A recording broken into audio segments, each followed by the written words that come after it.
Hello everyone, welcome back to my channel విహాస్వింద్య #38. ఈరోజైతే నేను మీకు ఒక స్పెషల్ రెసిపీ చూపిస్తాను. అది మ్యాక్సిమం నాలాంటి పులుపు ఇష్టపడే వాళ్ళకైతే బాగా నచ్చుతుంది.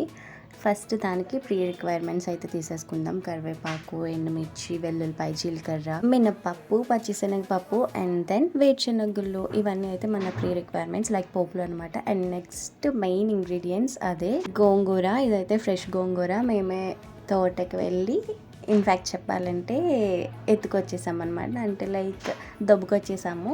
సో ఎవరు లేరు కదా అని చెప్పి మంచిగా కోసుకొచ్చేసాము గోంగూరని. సో ఇప్పుడైతే మన రిక్వైర్మెంట్స్ అన్నీ రెడీగా ఉన్నాయి కాబట్టి ప్రాసెస్ అయితే వెంటనే స్టార్ట్ చేసేద్దాం. ఫస్ట్ ప్యాన్ పెట్టేసుకొని అందులో ఆయిల్ వేసేసుకోవాలి. ఇది హీట్ అయ్యే వరకు వెయిట్ చేసుకుని మన టెస్టింగ్ కూడా జరిగిన తర్వాత పోపులు అయితే లైన్గా వేసేసుకోవడమే. ఫస్ట్ ఈ పల్లీలు, మినప్పప్పు, పచ్చిశనగపప్పు యాడ్ చేస్తున్నాం బికాజ్ ఇవి టైం టేకింగ్. ఎక్కువ వేగడానికి టైం తీసుకుంటాయి కాబట్టి అది ఫస్ట్ వేసుకుంటే నెక్స్ట్ వేసుకున్నవి తక్కువ టైం తీసుకుంటాయి కాబట్టి మంచిగా ఈక్వల్ రేంజ్లో అయితే వేగుతాయి అన్నమాట. సో మనకి రుబ్బినప్పుడు కన్వీనియంట్గా ఉంటుంది, ఈజీగా నలుగుతాయి. సో ఇవైతే ఫస్ట్ మంచిగా వేపేసుకోవడమే.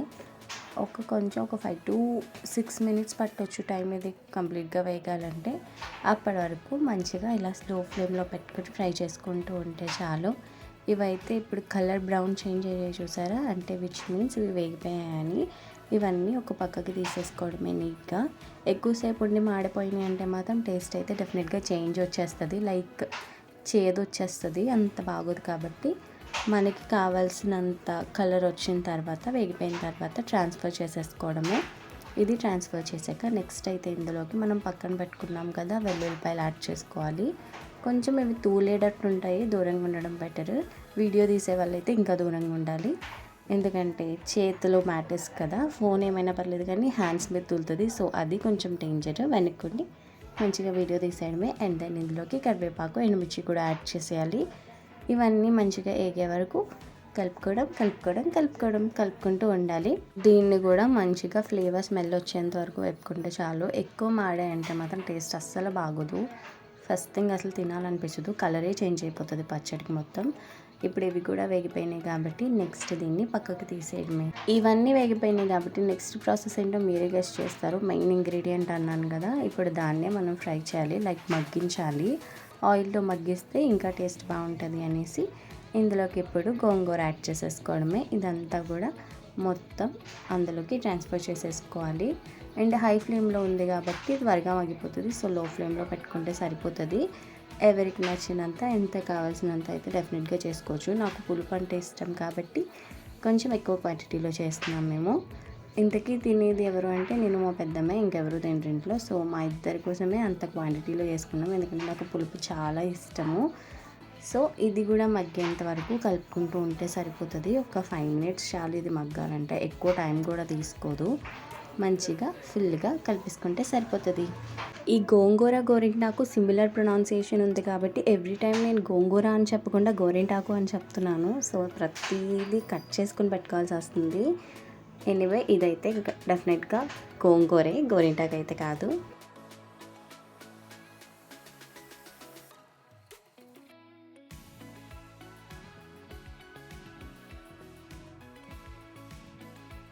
ఇప్పుడైతే మన గోంగూర మగ్గిపోయింది, సో దగ్గరికి వచ్చింది కాబట్టి దీన్ని కూడా ట్రాన్స్ఫర్ చేసుకోవడానికి రెడీగా పెట్టుకోవాలి. ఇక్కడైతే నేను పోపులు చూపిస్తున్నా ఎంత మంచిగా వేగాయి అనేసి. ఇవి రుబ్బక ముందే స్మెల్ చాలా బాగుంటుంది, వెల్లుల్లిపాయ వేసాం కాబట్టి. అండ్ ఫైనల్లీ గోంగూర కూడా రెడీ. ఇప్పుడు మనం రుబ్బడానికి రెడీ చేసుకుంటే చాలు.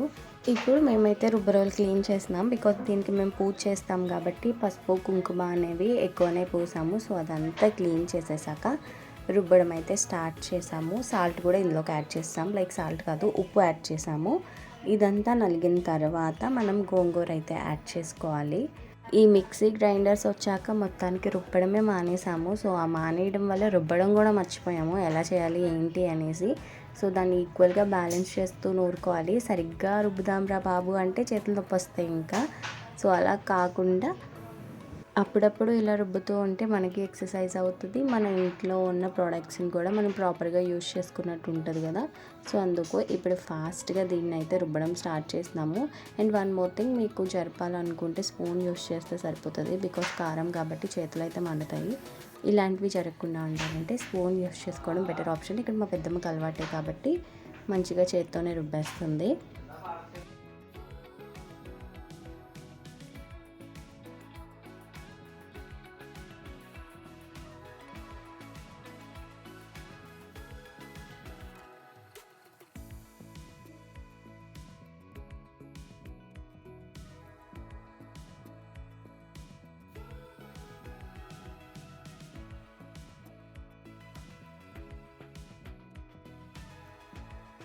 ఇప్పుడైతే పోపులన్నీ నలిగిపోయినాయి కాబట్టి నెక్స్ట్ ఇందులోకి గోంగూర యాడ్ చేసేసుకోవడమే. అండ్ కలర్ అలా వచ్చిందేంటి పోపులు అంటే, మనం ఇక్కడ యూజ్ చేసిన పల్లీలు తొక్క తీయకుండా వేసాము. సో, దాని కలర్ కూడా దాన్ని ఎఫెక్ట్ చేస్తుంది. సో, దీన్ని కూడా మంచిగా ఇందులో నలిగేంత వరకు ప్రాపర్గా కలిపేసుకోవడం, రుబ్బేసుకోవడమే బ్యాలెన్స్. ఇలా స్లోగా తీసుకుంటూ రుబ్బేసుకోవాలి. వాటర్ ఎక్కువ యాడ్ చేసుకోకూడదు. వాటర్ ఎక్కువ యాడ్ చేసుకుంటే జరిగిపోతుంది. అంత ఈక్వల్గా రుబ్బడం అయితే కష్టమవుతుంది. సో, గట్టిగా ఉన్నప్పుడే మంచిగా రుబ్బుకోవడం బెటర్ ఆప్షన్.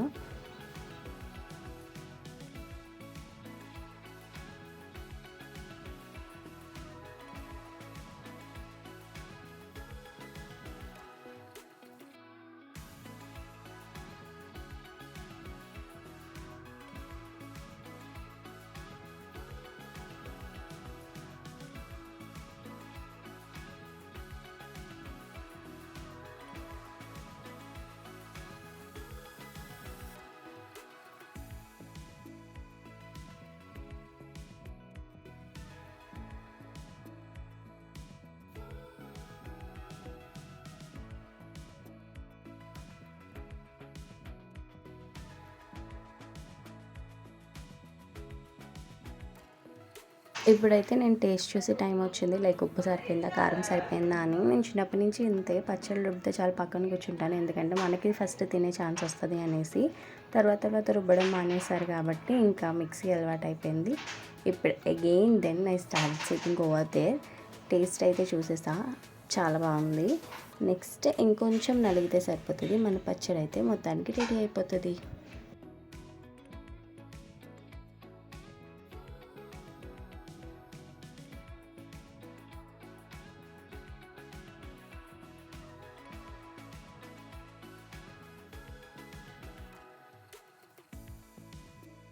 మన పచ్చడి అయితే మొత్తం రెడీ అయిపోయింది కాబట్టి దీన్ని ఇంకొక బౌల్లోకి ట్రాన్స్ఫర్ చేసుకుంటే ఇంకా ఆల్ సెట్ అనమాట. తినడం ఒక్కటే లేట్. దీన్ని మొత్తం నీట్గా చూసేసుకొని ఇందులోకి ట్రాన్స్ఫర్ చేసుకుంటే సరిపోతుంది. ఇప్పుడు కంప్లీట్గా పచ్చడి వ్యూ అయితే నేను మీకు చూపిస్తున్నాను. చాలా మంచిగా నలిగింది, టేస్ట్ కూడా యమ్మీగా ఉంది. అండ్ ఇది చాలా హెల్తీ కూడా. దీన్ని నూపప్పుతో కూడా ట్రై చేయొచ్చు. మీకు ఈ వీడియో హెల్ప్ఫుల్ అనిపిస్తే సబ్స్క్రైబ్ చేసుకోవడం అస్సలు మర్చిపోకండి.